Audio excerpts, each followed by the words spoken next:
السلام عليكم ورحمة الله وبركاته. نحمده ونصلي على رسوله الكريم، أما بعد.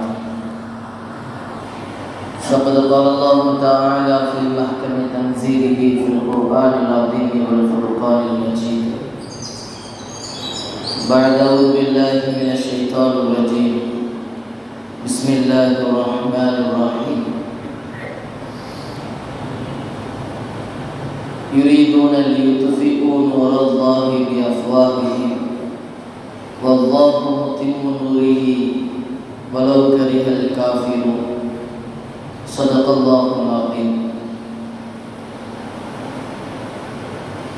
وقال رسول الله صلى الله عليه وسلم: يوشك الأمم أن تداعى عليكم كما تداعى الأكلة إلى قصعتها. صدق رسول الله صلى الله عليه وسلم.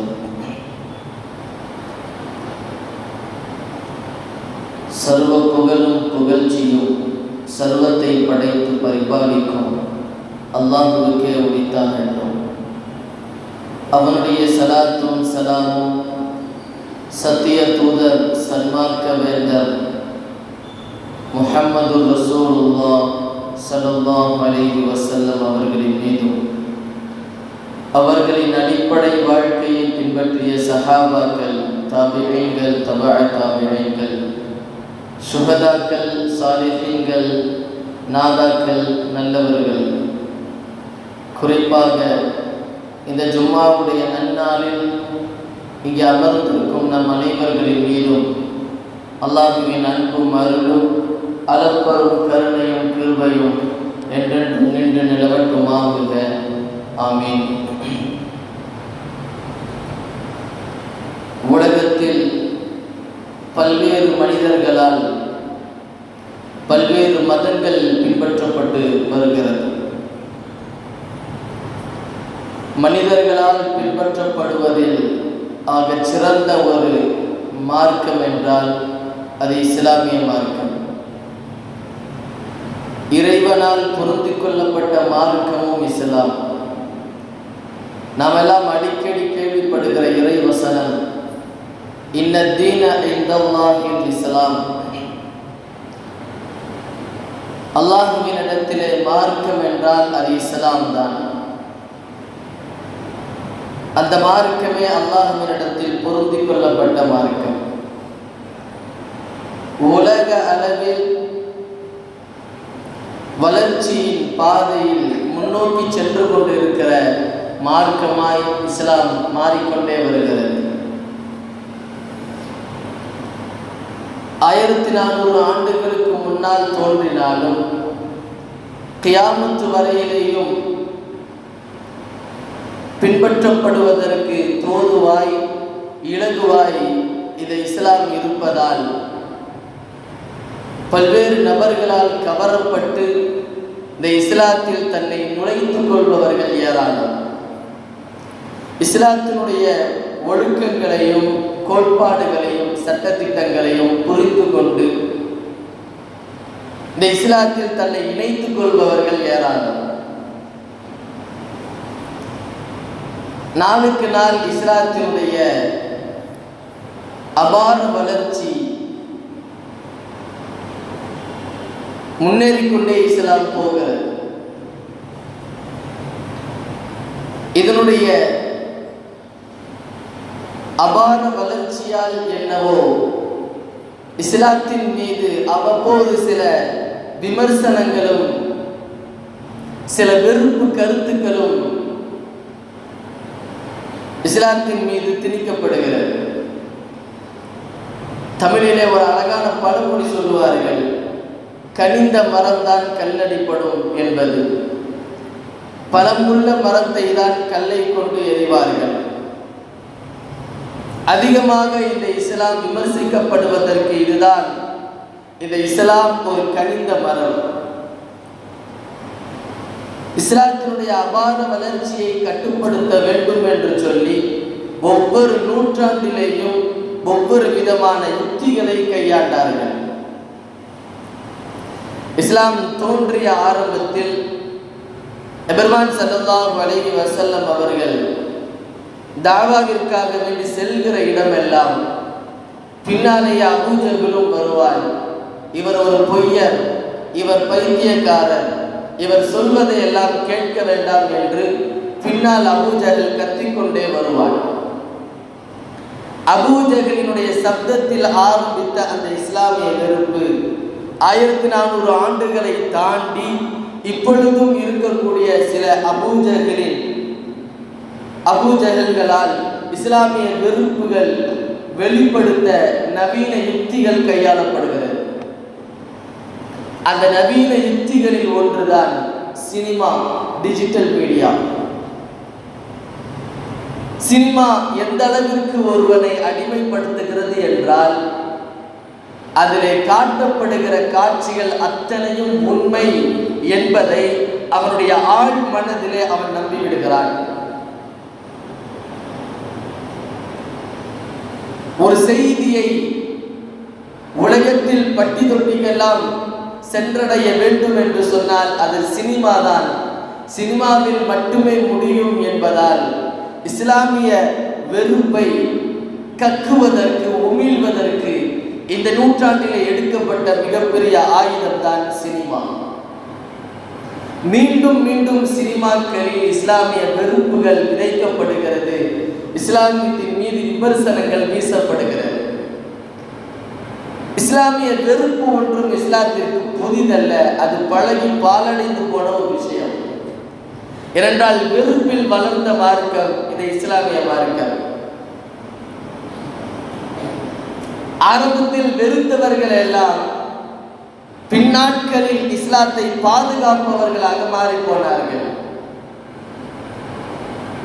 Umar ரலியல்லாஹு அன்ஹு அவர்கள் ஆரம்பத்தில் வெறுத்தார்கள், பின்னாட்களில் இஸ்லாத்தின் மிக பெரும் கலீஃபாவாக, பாதுகாவலராக உமர் ரலியல்லாஹு அன்ஹு அவர்கள் மாறி போனார்கள். காலித் இப்னு வலீத் ரலியல்லாஹு அன்ஹு அவர்கள் இஸ்லாத்தை வெறுத்தார்கள், பல போர்களில் இஸ்லாத்திற்கு எதிராக நின்றார்கள். பின்னாட்களில் இஸ்லாத்தை ஏற்று இஸ்லாத்தை பாதுகாக்கும் மிகப்பெரிய அரணாக காலித் இப்னு வலீத் ரலியல்லாஹு அன்ஹு அவர்கள் மாறி போனார்கள். ஒவ்வொரு விமர்சனத்திற்கு பின்னால் தான் இஸ்லாத்தினுடைய அபார வளர்ச்சி, தொட முடியாத வளர்ச்சியை இஸ்லாம் தொடுகிறது. பெருமான் ஸல்லல்லாஹு அலைஹி வஸல்லம் அவர்கள் சொல்லுவார்கள், யூஷகுல் உமமு அன் ததாஅ அலைக்கும், கடைசி காலத்தில் சில கூட்டம் வரும், அன் ததாஅ அலைக்கும், உங்களின் பக்கம் கைகளை உயர்த்தி கொண்டே வருவார்கள், கைகளை நீட்டிக் கொண்டே வருவார்கள். கமா ததாஅல் அக்லது இலா மிஸ்அதிஹா, ஒரு உணவு தட்டின் பக்கம் கைகளை நீட்டுவதை போல் இஸ்லாத்தின் மீது விமர்சனங்களை வீசுவதற்கும் வெறுப்பு கழுத்துக்களை அள்ளி தெளிப்பதற்கும் கைகளை நீட்டிக் கொண்டே வருவார்கள் என்று பெருமான் ஸல்லல்லாஹு அலைஹி வஸல்லம் அவர்கள் சொன்னார்கள்.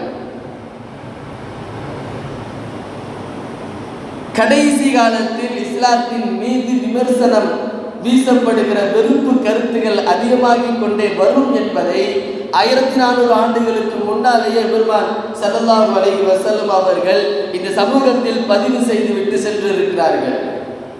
அல்லாஹ் தஆலா அல் குர்ஆனிலே சொல்லுவார், யுரீதுன லியுத்ஃபிஉ நூரல்லாஹி பிஅஃவாதிஹிம், அல்லாஹ்வின் ஒளியை அவர்களின் வாய்களை கொண்டு அணைக்க நினைக்கிறார்கள்.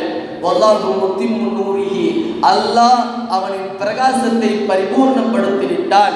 வலவ் கரிஹல் காஃபிரூன், இறை நிராகரிப்பாளர்கள் வெறுத்தாலும் அல்லாஹ் அவனின் பிரகாசத்தை பரிபூர்ணப்படுத்தி விட்டான்.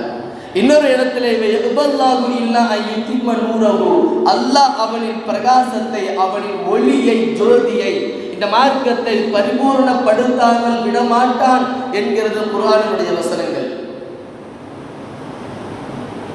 சூரியனை யாராலும் கைகளால் மறைத்து விட முடியாது, மறைக்க வேண்டும் என்று நினைத்தாலும் அதனால் மறைக்க முடியாது. வாயால் ஊதி அணைக்க நினைக்கிறார்கள், வாயால் ஊதி சூரியனை அணைக்க முடியாது. அதுபோலதான் இந்த மார்க்கம், விமர்சனங்களை தூவி இந்த மார்க்கத்தை அழிக்க நினைக்கிறார்கள். இல்லா யுத்திம்ம நூரஹு, அல்லாஹ் இந்த மார்க்கத்தை பரிபூர்ணப்படுத்தாமல் விடமாட்டேன் என்பது அல்லாஹ்வினுடைய வாக்குறுதி.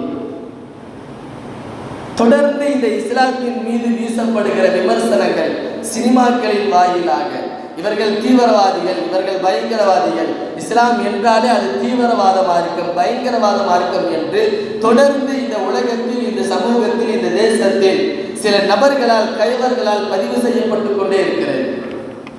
மீண்டும் மீண்டும் இந்த இஸ்லாமிய மார்க்கம் முழு உலகத்திற்கும் சொல்லுகிற ஒரு செய்தி, இஸ்லாத்திற்கும் தீவிரவாதத்திற்கும் எந்த சம்பந்தமும் இல்லை. தன் பெயரிலேயே சாந்தத்தை, அமைதியை கொண்டிருக்கிற மார்க்கம் தான் இஸ்லாமிய மார்க்கம். இஸ்லாம் என்றாலே சாந்தப்படுத்துதல் என்று பொருள், அமைதிப்படுத்துதல் என்று பொருள். ஆனால் தீவிரவாதம் என்பது அமைதியை ஒட்டுமொத்தமாக சீர்குலைப்பதற்கு தீவிரவாதம் என்று சொல்லுவார்கள். அமைதியை கெடுக்கிற, சீர்குலைக்கிற தீவிரவாதமும் ஒரே கோட்டிலே பயணிக்க முடியாது. ட்ரெயின் பயணிக்கிற இடத்துல பஸ் பயணிக்க முடியாது, பஸ் போற ரோட்டில் ட்ரெயின் பயணிக்க முடியாது. இஸ்லாம் இருக்கிறது என்று சொன்னால் அங்கே தீவிரவாதம் இருக்காது. தீவிரவாதம் இருக்கிற இடத்துல, பயங்கரவாதம் இருக்கிற இடத்துல இஸ்லாம் இருக்காது. இரண்டும் முரணானது, இரண்டும் முரண். இஸ்லாத்திற்கும் இந்த தீவிரவாதத்திற்கும் எந்த சம்பந்தமும் இல்லை என்பதுதான் இந்த சமூகத்தில் தொடர்ந்து இந்த இஸ்லாமிய மார்க்கம் பதிவு செய்கிறது. இஸ்லாத்தினுடைய புரிதல் இல்லாமல் யாரோ எங்கோ செய்கிற தவறை வைத்து ஒட்டுமொத்த சமூகத்தையும் தீவிரவாதிகள் என்று சித்தரிப்பது எந்த விதத்திலும் அது ஏற்றுக்கொள்ளப்பட முடியாத ஒரு விஷயம். காரணம், இந்த சமூகத்திற்கு, இஸ்லாத்தை பின்பற்றக்கூடிய முஸ்லிம்களுக்கு குர்ஆனும் ஹதீஸும் மாறி மாறி என்ன சொல்ல வருகிறது தெரியுமா? நீங்கள் பழகிற பொழுது மக்களிடத்தில் நல்ல முறையில் பழகுங்கள். அல்லாஹ் தஆலா குர்ஆனிலே ஒரு இடத்தில் சொல்லுவார், ஒமன் கத்தல நஃப்ஸன் பிகைரி நஃப்ஸின் அவ் ஃபஸாதின் ஃபில் அர்த். ஒரு ஆத்மாவை ஒருவன் அநியாயமான முறையிலே கொலை செய்தால் அவன் ஒட்டுமொத்த மனித சமூகத்தையும் கொன்றவனுக்கு சமமாவான். ஒரு உயிரை கொன்றாலே அவன் ஒட்டுமொத்த சமூகத்தையும் கொல்வதற்கு சமம். ஆனால் அதே போன்று ஒருவனை வாழ வைத்தால் ஒருவனை வாழ வைத்தால் ஒட்டுமொத்த சமூகத்தையும் அவன் வாழ வைப்பதற்கு சமம். ஒருவன் அடிக்கிறான் என்று சொன்னால் மீண்டும் அவனுக்கு அடியை கொண்டு நீ பதில் தராதே, அவனிடத்தில் நல்ல முறையிலே நீ நடந்து கொள் என்று சொல்கிற மார்க்கம் இந்த இஸ்லாமிய மார்க்கம். ஸல்லல்லாஹு அலைஹி வஸல்லம் அவர்களிடத்தில் அல்லாஹ் சொல்லுவார், வலா தஸ்தவில் ஹஸனத்து வலா ஸய்யிஆ. நன்மையும் தீமையும் சமமாகாது. இதுஃபா பில்லத்தி ஹிய அஹ்ஸன். ஒருவன் உங்களுக்கு தீமை செய்தால், கெடுதி செய்தால், நல்லதை கொன்று அதை நீங்கள் தடுத்து நிறுத்துங்கள் அப்படின்னு அல்லாஹ் சொல்லுவார். ஒருவன் எச்சு துப்புனான்னா மீண்டும் அவனின் மீது நீங்கள் எச்சு துப்பாதீர்கள், அவனுக்கு நறுமணத்தை நீங்கள் கொடுங்கள், அவனுக்கு நறுமணத்தை கொடுங்கள். ஒருவன் அடிக்கிறானா மீண்டும் அவனை அடிக்க வேண்டாம், புன்முறுவலோடு அவனை நீங்கள் பாருங்கள், புன்முறுவலோடு அவனை நீங்கள் சிரியுங்கள். மார்க்கம் அதை தான் சொல்லி தருகிறது. எத்தனை ஆண்டுகள் கழித்து இந்த இஸ்லாத்திலே போருக்கு அல்லாஹ் தஆலா அனுமதி தருகிறார். வரலாற்றை பின்னோக்கி நாம் பார்க்கிறோம். மதீனாவிலே வாழ்ந்த அந்த 13 ஆண்டு காலம் படாத சிரமம் இல்லை. ஸல்லல்லாஹு அலைஹி வஸல்லம் அவர்களும் சஹாபாக்களும் சிந்தாத ரத்தம் இல்லை. வடிந்த ரத்தத்திலே சஹாபாக்கள் வருவார்கள், யா ரசூலுல்லாஹ் இங்கே பாருங்கள் என்று வயிற்றை துறந்து காட்டுவார்கள். ரத்தங்கள் வழிந்தோடி கொண்டிருக்கும். இப்பொழுதும் கூட அடிக்கக்கூடாதா? சஹாபாக்கள் கேட்டார்கள். இப்பொழுதும் பொறுமையாக இருக்க வேண்டுமா? ஸல்லல்லாஹு அலைஹி வஸல்லம் சொல்வார்கள், ஆம், நீங்கள் பொறுமையாக இருக்க வேண்டும், பொறுமையாகத்தான் இருக்க வேண்டும். 13 ஆண்டு காலம் மக்காவிலே. எப்பொழுது மதீனாவிற்கு சென்றார்களோ அதற்கு பிறகு அல்லாஹ் தஆலா போரை கடமையாக்கினான். அதுவும் எந்த வார்த்தையை அல்லாஹ் சொல்கிறான் என்று சொன்னால், பி அன்னஹும் துலிமு, அநீதம் இழைக்கப்பட்டதால் உங்களுக்கு போர் செய்வதற்கு அனுமதி வழங்கப்படுகிறது. ஒருவன் கொட்ட கொட்ட குனிய முடியாது இனிமேல் என்று வருகிற பொழுதுதான் அல்லாஹ் தஆலா போரை கடமையாக்கினார். அது வரையிலையும் திருப்பி அடிப்பதற்கு கூட இஸ்லாத்தில் அனுமதி அல்ல, அல்லாஹ் தஆலா அனுமதி வழங்கவில்லை. அப்படியே போர் செய்தாலும் சில மரபுகளை கடைபிடித்து, சில விதிமுறைகளை கடைபிடித்து தான் நீங்கள் போர் செய்ய வேண்டும். இஸ்லாம் சொல்கிறது, நீங்கள் பெண்களை கொல்லக்கூடாது, குழந்தைகளை கொல்லக்கூடாது. ஒரு தடவை ஒரு போரிலே ஸல்லல்லாஹு அலைஹி வஸல்லம் அவர்கள் பார்க்கிறார்கள், எதிரி படையிலே ஒரு பெண் கொலை செய்யப்பட்டு கிடக்கிறாள். அவளை பார்த்தவுடன் ஸல்லல்லாஹு அலைஹி வஸல்லம் வன்மையாக கண்டித்தது மாத்திரமல்ல, நீங்கள் பெண்களையும் குழந்தைகளையும் கொலை செய்யாதீர்கள் என்று ஸல்லல்லாஹு அலைஹி வஸல்லம் அவர்கள் தடை விதித்தார்கள். ஒரு போர் நடக்கிறது என்று சொன்னால் அங்கே பொதுமக்களின் பாதுகாப்பை நீங்கள் உறுதி செய்ய வேண்டும். அங்கே இருக்கிற விவசாய நிலங்களை நீங்கள் பாதுகாக்க வேண்டும். ஒருவன் உங்களுக்கு பயந்து ஓடுகிறானா அவனை நீங்கள் துரத்தி போய் கொல்லக்கூடாது. எதிரே வாளை தூக்கி கொண்டு வந்து நின்றால் மாத்திரமே நீங்கள் அவனோடு நீங்கள் போர் செய்ய வேண்டும். முதலில் ஒரு எதிரி வந்து போர்க்களத்தில் நிற்க வேண்டும். நிற்பதை சந்திப்பதை நீங்கள் ஆசைப்படாதீர்கள் என்றார்கள் எம்பெருமான் ஸல்லல்லாஹு அலைஹி வஸல்லம் அவர்கள். அவன் வந்து என்னோடு சேர்ந்து சண்டை போட வேண்டும் என்று நீங்கள் விரும்பாதீர்கள். போரை முழுவதுமாக ஒரு வெறுத்த மார்க்கம் இஸ்லாமிய மார்க்கம், வேறு வழி இல்லை, அவர்கள் மீண்டும் மீண்டும் அழிக்கப்படுகிறார்கள் என்கிற நிலையில் வந்த பிறகுதான் அல்லாஹ் தஆலா போரை கூட கடமையாக்கினார். மக்கா வெற்றி கொள்ளப்பட்ட பிறகு ஸல்லல்லாஹு அலைஹி வஸல்லம் அவருடைய கையிலே கஅபாவினுடைய சாவி வருகிறது. அதை வாங்கி கொண்டு ஸல்லல்லாஹு அலைஹி வஸல்லம் அங்கே இருந்த மக்காவினுடைய குறைஷிகள் காஃபிர்களுடைய உள்ளத்தில் கடுமையான பயம். முஹம்மத் மக்காவை வெற்றி கொண்டு விட்டார், கஅபாவின் சாவி அவருடைய கையிலே சென்று விட்டது, இனி அவர் என்ன நினைத்தாலும் செய்யலாம், நமக்கெல்லாம் என்ன நேரம் போகிறது தெரியவில்லையே என்கிற உச்சக்கட்ட பயத்திலே அவர்கள் இருந்த பொழுது ஸல்லல்லாஹு அலைஹி வஸல்லம் அவர்கள் அத்தனை பேருக்கும் பொது மன்னிப்பு வழங்கினார்கள். பொது மன்னிப்பு. இப்படி ஒரு மார்க்கத்தில் முழுக்க முழுக்க சமாதானத்தையும் அமைதியையும் விரும்புகிற ஒரு மார்க்கத்தில் ஒரு சமூகத்தை தொடர்ந்து தீவிரவாதி பயங்கரவாதி என்கிற கருப்பு சாயம் பூசப்படுவது எந்த விதத்திலேயுமே அது நியாயமாக ஆகாது. இப்பொழுதெல்லாம் இஸ்லாத்தை எதிர்ப்பதற்காக, விமர்சிப்பதற்காக, வெறுப்பு கருத்துக்களை வீசுவதற்காக சினிமாக்கள் பயன்படுத்தப்படுகிறது. தொடர்ந்து வரக்கூடிய சில சினிமாக்களின் மூலம் இஸ்லாமிய வெறுப்பு கருத்துக்களை அவர்கள் திணிக்கிறார்கள். சாமானிய மக்களுடைய உள்ளத்தில் அது திணிக்கப்படுகிறது. விஸ்வரூபத்தில் ஆரம்பித்து தி காஷ்மீர் ஃபைல்ஸ் என்கிற ஒரு படம் வந்தது. முழுக்க முழுக்க இஸ்லாமிய வெறுப்பு நிறைந்த படம். தி கேர்லஸ் ஸ்டோரி என்கிற ஒரு படம், புர்கா என்கிற ஒரு படம், இதுவெல்லாம் முழுக்க முழுக்க இஸ்லாமிய வெறுப்புகள் நிறைந்த ஒரு படம். இஸ்லாத்தில் இல்லாத சில விஷயங்களை வலுக்கட்டாயமாக அந்த படத்திலே திணித்து இஸ்லாம் என்றால் இப்படித்தான் இருக்கும், நீங்கள் பாருங்கள் என்று திரையுலகிலே காட்டப்படுகிறது. அதை பார்ப்பவர்களுடைய உள்ளங்கள், ஓ இதுதான் இஸ்லாமோ, இப்படித்தான் இஸ்லாமியர்கள் இருப்பார்களோ என்கிற ஒரு மாற்றத்தை, உள்ள மாற்றத்தை அவருடைய உள்ளத்திலே கொண்டு வருகிறார்கள். இப்பொழுது வந்திருக்கிற அமரன் என்கிற ஒரு படம், ஒரு இராணுவ வீரருடைய தியாகத்தை சொல்ல வருவது தேசப்பட்டுள்ள அத்தனை பேருக்கும் பெருமைதான். அதில் எந்தவித கருத்து வேறுபாடும் இல்லை, எந்தவித முரணும் அதிலே கிடையாது. ஆனால் அந்த தியாகத்திற்கு பிறகு ஒரு குறிப்பிட்ட ஒரு சமூகம் வஞ்சிக்கப்படுகிறது இல்லையா, அந்த வஞ்சனையை எந்த விதத்தில் ஏற்றுக்கொள்ள முடியும்? தியாகத்தை தாராளமாக சொல்லலாம். நம் நாட்டுக்காக வேண்டி உயிர் தியாகம் செய்த ராணுவ வீரரின் தியாகத்தை தாராளமாக இந்த சமூகத்தில் பதிவு செய்யலாம், முரண் கருத்து இல்லை. ஆனால் அதை தியாகத்தை வெளிப்படுத்துகிற விதத்தில் ஒரு சமூகம் அங்கே நசுக்கப்படுகிறது, அங்கே வஞ்சிக்கப்படுகிறது. அதை எந்த விதத்தில் ஏற்றுக்கொள்ள முடியும்? அமரன் திரைப்படத்தை குறித்து இயக்குனர் கோபி நயினார் அவர்கள் அழகாக ஒரு கருத்தை சொல்லுவார்கள், ஒரு உவமையை சொல்லுவார்கள். எந்த விதத்தில் அந்த படம் இருக்கிறது என்று சொன்னால், ஒரு ராணுவ வீரரின் கையிலே ஒரு துப்பாக்கி இருக்கிறது, ஒரு குழந்தை இருக்கிறது. அந்த குழந்தையை அந்த ராணுவ வீரர் சுடுகிறான். ஒரு புல்லட்டில் அந்த குழந்தை அடிக்கப்பட்டு அது சாகடிக்கப்படுகிறது. இப்ப மக்கள் எல்லாம் அதை பார்த்து பாராட்டுகிறார்கள், அந்த ராணுவ வீரரை பாராட்டுகிறார்கள். அழகாக சுட்டீங்க, ரொம்ப அற்புதமாக சுட்டீங்க, குழந்தை துடிதுடித்து சாகக்கூடாது என்று சொல்லி நீங்கள் ஒரே புல்லட்டிலே துளைத்து அந்த குழந்தையை சாகடித்தீர்களே, அருமை என்று மக்கள் எல்லாம் அந்த ராணுவ வீரனை பாராட்டுகிறார்கள். ஆனால் அங்கே செத்து கிடக்கிற அந்த குழந்தையினுடைய தாயின் கதறலை யாரும் கவனிக்க தவறிவிட்டார்கள். அதுதான் இந்த படம். ராணுவ வீரனுடைய தியாகம் எல்லோருக்கும் தெரிந்தது, ஆனால் அதற்கு பின்னால் ஒரு சமூகம் அங்கே நசுக்கப்பட்டது. உரிமைக்காக வேண்டி போராடி எத்தனையோ உயிர் அங்கே பலியிடப்பட்டது. அந்த தியாகத்தை அவர்கள் அப்படியே மறைத்து விட்டார்கள். 1,00,000க்கும் மேற்பட்ட குழந்தைகள் அங்கே அனாதைகளாக இருக்கிறார்கள். அதையும் அப்படியே காட்சிகளாக காட்டியிருக்கலாம் இல்லையா? 40,000க்கும் மேற்பட்ட இளம் விதவைகள் அங்கே இருக்கிறார்கள், அதையும் அப்படியே காட்சிகளாக காட்டியிருக்கலாம், அதை காட்சிப்படுத்தி இருக்கலாம். ஏன் ஒன்றை மறைத்து ஒன்றை மட்டும் காட்டுவதற்கு என்ன காரணம்?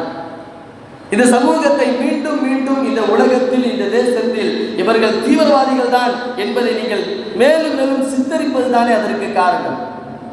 அங்கே நடக்கிற சில கொடுமைகளையும் நீங்கள் காட்டியிருக்கலாம். எதற்காக வேண்டி அவர்கள் போராடுகிறார்கள்? ஒன்றை காட்டி ஒன்றை மறைப்பது எந்த விதத்தில் அது நியாயமானது?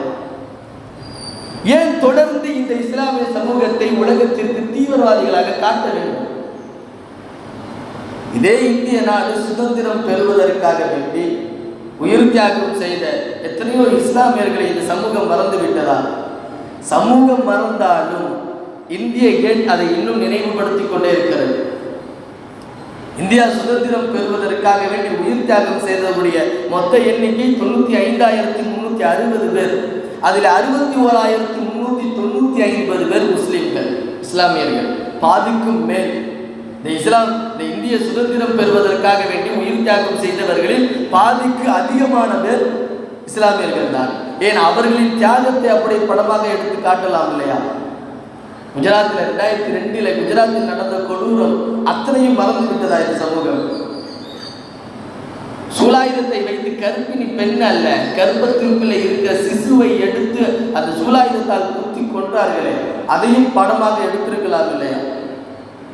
தி குஜராத் ஃபைல்ஸ் அப்படின்னு ஒரு படம் எடுக்கலாம். உலகத்திற்கு தெரியும் இல்லையா இவர்கள் எவ்வளவு பாதிப்புக்குள்ளாக்கப்பட்டு இருக்கிறார்கள், எவ்வளவு தியாகங்கள் செய்திருக்கிறார்கள் என்று உலகம் அறிந்திருக்கலாமே. ஒன்றை மறைத்து ஒன்றை காட்டுவதற்கு என்ன காரணம்? இன்னும் 1 வருடம் மேலாகியும் அந்த பலஸ்தீனிய மக்கள் தன் விடுதலைக்காக வேண்டி, தன் நாட்டு உரிமைக்காக வேண்டி அவர்கள் இன்னும் அங்கே கொத்து கொத்தாக சாகடிக்கப்பட்டு கொண்டிருக்கிறார்களே, அதை ஒரு படமாக எடுக்கலாம் இல்லையா? தொடர்ந்து இந்த ஒரு சமூகத்தை கொச்சைப்படுத்தி தான் ஒருவர் தியாகத்தை காட்ட வேண்டுமா? அப்படியே காட்டினாலும் இந்திய ராணுவத்திலேயே எத்தனையோ முஸ்லிம் தியாகிகள் இருக்கிறார்கள். 1965 இந்தியா பாகிஸ்தானுக்கு எதிராக நடந்த ஒரு போர், பஞ்சாபில் நடந்த அந்த அசல் உத்தர் என்கிற ஒரு போர். அந்த போரிலே பாகிஸ்தானுடைய 4 டாங்கிகளை தகர்த்து தன் உயிரை தியாகம் செய்த ஹவில்தான் அப்துல் ஹமீத் அவருடைய தியாகத்தை இந்த சமூகம் மறந்துவிட்டது. ஹவில்தான் அப்துல் ஹமீத் குண்டுகள் துளைக்கப்பட்டு உயிருக்கு போராடி கொண்டிருக்கிற அந்த நேரத்தில் அவர்களிடத்தில் கேட்டார்கள், உங்கள் குடும்பத்திற்காக வேண்டி நீங்கள் என்ன சொல்கிறீர்கள் என்று கேட்கிற பொழுது, என் குடும்பத்திற்கு அல்ல, இந்த உலகத்திற்கு நான் சொல்கிறேன், that is not bullet in my back, என் முதுகுக்கு பின்னால் எந்த ஒரு புல்லட்டும் இல்லை என்பதை இந்த உலகத்துக்கு சொல்லுங்கள். அத்தனை புல்லட்டுகளும் என் நெஞ்சிலே நான் சுமந்திருக்கிறேன், நான் பயந்து ஓடவில்லை, அத்தனை புல்லட்டும் என் நெஞ்சிலே இருக்கிறது, என் முதுகுக்கு பின்னால் எந்த ஒரு புல்லட்டும் இல்லை என்பதை இந்த உலகத்துக்கு நீங்கள் சொல்லுங்கள் என்று மரணித்து தியாகம் செய்தாரே, ஷஹீதாகி போனாரே, அவருடைய தியாகத்தை படமாக எடுத்திருக்கலாம் இல்லையா? தொடர்ந்து ஒரு சமூகத்தை தீவிரவாதி, பயங்கரவாதி என்று காட்ட வேண்டும் என்கிற அடிப்படையில் மாத்திரம் சில காட்சிகளை காட்டி, சில காட்சிகளை, உண்மை சம்பவங்களை அவர்கள் அப்படியே மறைக்கிறார்கள். இது சமூகத்தில் எந்த அளவிற்கு பிரதிபலிப்பை ஏற்படுத்துகிறது? தொடர்ந்து ஒரு சமூகம் தீவிரவாதி, பயங்கரவாதி என்று சித்தரிக்கப்படுவதால் எந்த அளவிற்கு இந்த சமூகம் பின்னடைவை சந்திக்கிறது என்று சொன்னால், சிட்டியில் போய் பார்த்தா வாடகைக்கு வீடு கொடுக்க மாட்டாங்க. யார் பாயா? வீடு கிடையாதுங்க. பாய் அப்படி இருப்பார், பாய் இப்படி இருப்பார். ஏர்போர்ட்டில் நீங்கள் கொஞ்சம் தாடி வச்சுட்டு ஜிப்பா போட்டு போவாங்க, விசாரணை நேரம் கொஞ்சம் கூடுதலாக இருக்கும். ஏர்போர்ட்டில் ஒரு தாடி வைத்து ஒரு ஜிப்பா போட்டு போனாலே, தொப்பி போட்டு போனாலே அவன் தீவிரவாதி என்பதை இவன் முத்திரையிட்டு விடுகிறான். இதற்கு யார் காரணம்? இது போன்ற சித்தரிப்பு தானே காரணம். தீவிரவாதத்திற்கு முன்னால் எப்படி சண்டை போடுவது என்று காவல்துறை பார்க்குகிற ஒத்திகையில் அவர்கள் என்ன செய்வார்கள் தெரியுமா? தீவிரவாதிக்கு ஒரு தொப்பியும் ஒரு ஜிப்பாவையும் தாடியும் வச்சிருவாங்க. அவர்கள் பார்க்கிற ஒத்திகையில் நடப்பது இது. கடந்த வருடங்கள் திண்டுக்கல்ல ஈரோட்டில் நடந்த ஒத்திகையில் இது நடந்தது. ஒரு ஜிப்பா, ஒரு தாடி, ஒரு தொப்பி. தீவிரவாதி என்றாலே அவன் ஜிப்பா போட்டு இருக்க வேண்டும், தாடி வைத்திருக்க வேண்டும், தொப்பி வைத்திருப்பானா? ஒரு உரிமைக்காக வேண்டி போராடுபவர்களை எந்த விதத்தில் தீவிரவாதி என்று சொல்கிறார்கள்? தூத்துக்குடியில் ஸ்டெர்லைட் ஆலயத்துக்கு எதிராக போராடினார்கள் இல்லையா? ஸ்டெர்லைட் ஆலயத்துக்கு எதிராக போராடினார்கள். அதில் எத்தனை பேர் குண்டடி பட்டு இறந்து போனார்கள்? அத்தனை பேர் தீவிரவாதி என்று சொல்வார்களா? அவர்கள் உரிமைக்காக வேண்டி போராடினார்கள். ஸ்டெர்லைட் ஆலயம் இங்கே வந்துச்சுன்னு சொன்னால் இங்கே காற்று மாசுபடும், தண்ணீர் வறண்டு போகும், இங்கே பிறக்கிற குழந்தைகள் ஊனமுற்றவர்களாக பிறப்பார்கள், இருக்கிற நோய் எல்லாம் வரும், அதனால் அதற்கு எதிராக நாங்கள் போராடுகிறோம் என்று சொல்லி போராடினார்கள். அப்பொழுது அவர்கள் சுட்டுக் கொல்லப்பட்டார்கள். இப்போ அவர்களை என்னவென்று சொல்லும்? தியாகிகள் என்று சொல்லுமா அல்லது தீவிரவாதிகள் என்று சொல்லுமா? ஒரு போராட்டத்திற்காக வேண்டி, தன் உரிமைக்காக வேண்டி போராடியவர்கள் அங்கே அவர்கள் இறந்து போனால் இந்த இஸ்லாமிய சமூகத்தை மாத்திரம்தான் அவர்கள் தீவிரவாதி என்று சொல்லுவார்கள். இது தொடர்ந்து இந்த சமூகத்தில் நடந்து கொண்டிருக்கிறது. ஆனால் இந்த சமூகம் மீண்டும் மீண்டும் மீண்டும் இந்த உலகத்தில் எடுத்து சொல்கிற ஒரே ஒரு விஷயம், அந்த தீவிரவாதத்திற்கும் இஸ்லாத்திற்கும் எந்த ஒரு சம்பந்தமும் இல்லை. முழுக்க முழுக்க அமைதியை, முழுக்க முழுக்க சமாதானத்தை, முழுக்க முழுக்க மக்களிடத்தில் நல்ல முறையில் நடந்து கொள்ள மட்டுமே இந்த மார்க்கம் நமக்கு சொல்லித் தருகிறது. ஒன்றை மாத்திரம் இந்த மஜ்லிஸிலே நாம் நினைவுபடுத்த வேண்டும். அல்லாஹ் ரப்புல் ஆலமீன் அல் குர்ஆனிலே சொல்லுவான், இன்னல்லதீன கஃபரு யுன்ஃபிகூன அம்வாலஹும் லியசுத்து அன் சபீலில்லாஹ். சில இறை நிராகரிப்பார்கள் என்ன செய்கிறார்கள்?